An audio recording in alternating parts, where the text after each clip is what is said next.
Hello বন্ধুরা, তোমাদেরকে আজকে এলইডি প্যারালাল কানেকশন দেখাবো। এটা খুব সিম্পল একটা ডায়াগ্রাম, কিন্তু এটা মানুষ ভুল করে। প্যারালাল কি আর সিরিজ কি?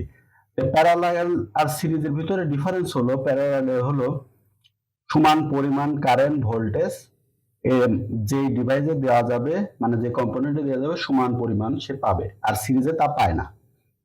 তো এখানে হলো আমরা তিনটা এলইডি আর একটি রেজিস্টার ইউজ করেছি। এই যে তিনটা এলইডি আর একটা রেজিস্টারে 330 ওহমের, আর আমরা তিনটা এলইডি বাল্ব এই যে এখান থেকে নেব। তিনটা এলইডি বাল্ব নেওয়ার পরে আমরা সুন্দরভাবে এটা ক্লাম্বিং করে প্যারালাল কানেকশন করি। এবার দেখা যাক কিভাবে প্যারালাল কানেকশন করে। আমরা এটা হলো মুভমেন্ট করব, মুভমেন্ট করে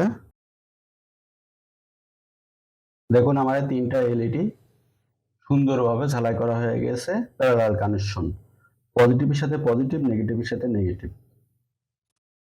তো আমরা এখানে একটা রেজিস্টর যুক্ত করব পজিটিভের সাথে।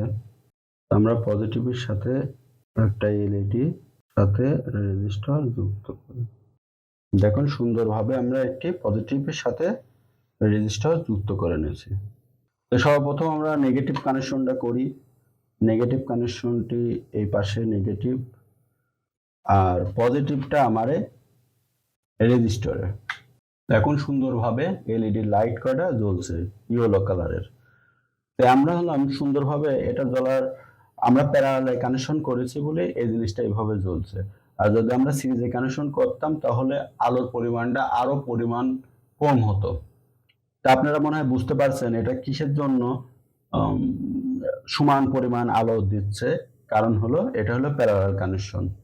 আশা করি আপনারা বুঝতে পারছেন প্যারালাল কানেকশন কিভাবে করে। আশা করি প্যারালাল কানেকশন সম্পর্কে আপনাদের আইডিয়া হয়ে গেছে। আমরা যে কোনো পরে প্রজেক্ট তৈরি করলে প্যারালাল কানেকশন করলে, আপনারা যদি বলে এটা প্যারালাল কানেকশন, তাহলে আপনারা অতি সহজে বুঝতে পারবেন। আমাদের সাথে থাকার জন্য আপনাদেরকে ধন্যবাদ। Thank you.